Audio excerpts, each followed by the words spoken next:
आज की क्लास में हम चैप्टर 2 यूरोप में समाजवाद और रूसी क्रांति के बारे में पढ़ेंगे। वर्कशीट नंबर हमारा है 26। इसमें रूसी क्रांति का पार्ट 4 दिया गया है।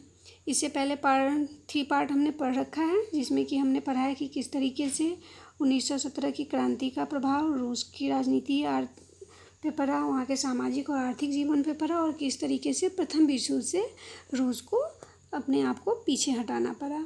अब हम इसमें पढ़ेंगे 1917 की क्रांति के आगे का रूस।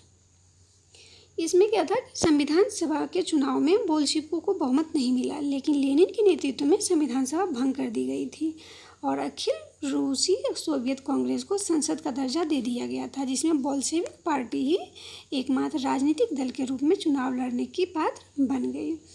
इसके साथ रूसी गृह युद्ध के बारे में भी हमें पढ़ना है। तो इसमें क्या है कि ज़मीनों को लेकर किसानों के बीच बंटवारे के आदेश से रूसी सेना के सिपाही, जो अधिकतर किसान ही थे, अपने घर लौटने लगे थे, जिससे सेना टूटने लगी थी, क्योंकि सभी को था कि अरे ज़मीन मिल रही है, कहीं हम यहाँ लड़ाई लड़ते रह गए और हमारी ज़मीन नहीं छीन जाए। इसलिए सेना में बिखराव हो गया और सभी अपने घर की तरफ लौटने लग गए।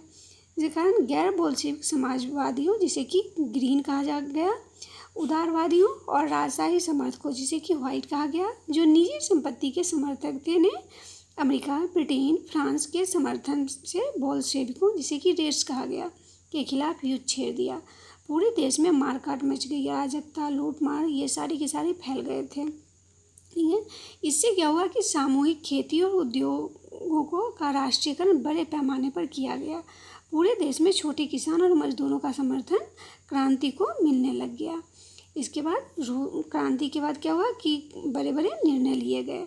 गिरती अर्थव्यवस्था को संभालने और विकास को सुनिश्चित करने के लिए बड़े पैमाने पर केंद्रीकृत आर्थिक नीतियाँ और योजनाएं बनाई गई।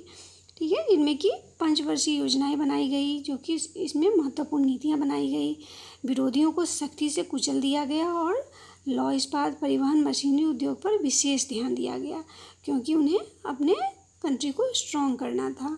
इसके साथ साथ शिक्षा पर भी ध्यान दिया गया। शिक्षा को सभी प्रकार के विकास का आधार मानते हुए प्राथमिक शिक्षा से लेकर उच्च शिक्षा के साथ साथ व्यावसायिक शिक्षा पर भी बेहद ध्यान दिया गया। लेनिन ने अपने साम्यवादी विचारों को सभी तक पहुंचाने और अधिकारों और राष्ट्र के प्रति कर्तव्यों के प्रति जागरूक करने के लिए शिक्षा को अनिवार्य किया। मजदूरों के लिए आवास और महिलाओं के लिए बालवाड़ी और समान वेतन का प्रावधान भी किया गया। इससे पहले क्या था कि महिलाओं को काम तो बराबर करना पड़ता था, लेकिन पुरुष के मुकाबले में वेतन कम दिया जाता था। लेकिन शिक्षा के प्रसार के साथ साथ महिलाओं को भी समान वेतन का प्रावधान किया गया।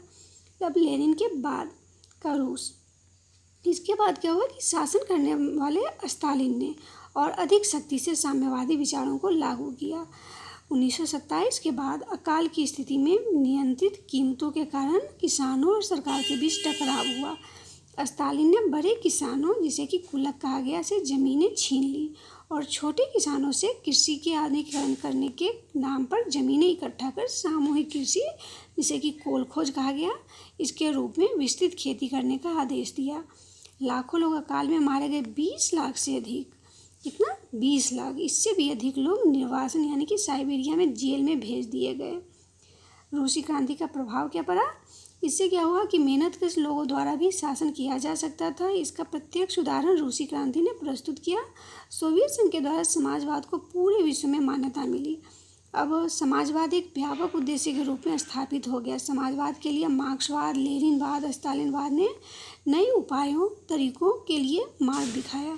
हमारे देश के संविधान में भी समाजवाद लाने की बात कही गई थी, लेकिन हमारे देश में भी क्या है? लोकतंत्र है। तो इस तरीके से समाजवाद की स्थिति को हमने जाना।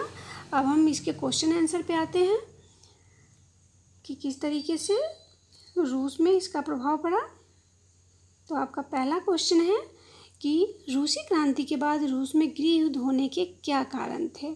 तो अभी हमने ऊपर के पैरा में पढ़ा है, इसके मेन कारण क्या थे कि ज़मीनों के किसान के बीच बंटवारे के आदेश दिए गए। इससे रूसी सेना और सिपाही, जो अधिकतर किसान ही थे, अपने घर लौटने लग गए, जिससे कि सेना में टूट फैलने लग गई सेना जो है टूट के बिखरने लग गई। इससे गैर बोल्शेविक समाजवादियों जैसे ग्रीन, उदारवादी और राजशाही समर्थक जैसे वाइट, जो निजी संपत्ति के समर्थक ने अमेरिका, ब्रिटेन, फ्रांस के समर्थन से बोल्शेविक जैसे कि रेस के खिलाफ युद्ध छेड़ दिया। पूरे देश में मारकाट, अराजकता, लूटमार फैल गई। ठीक है, तो इस तरीके से रूस की क्रांति का गृह युद्ध पे प्रभाव हमने जान लिया। सेकेंड क्वेश्चन है कि क्रांति के बाद अधिकतर किसान और मजदूर क्रांति के पक्षधर किन कारणों से बने। तो वेरी सिंपल है, इसका क्या कारण था कि अधिकांश किसान और श्रमिक क्रांति के बाद क्रांति के पक्षधर बने, क्योंकि पूरे देश में बड़े पैमाने पर उद्योगों का राष्ट्रीयकरण और खेती का सामूहिकरण किया गया था।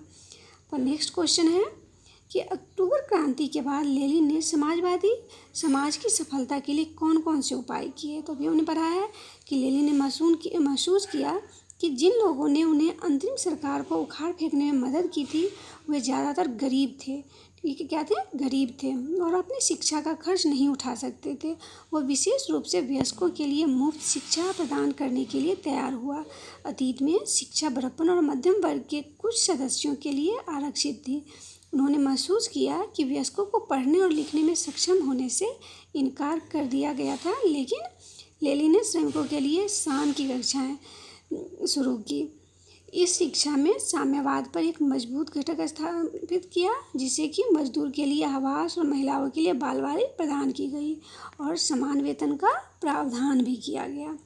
ठीक है, नेक्स्ट क्वेश्चन आपका है कि रूसी क्रांति के वैश्विक प्रभाव पर अपने विचार लिखिए।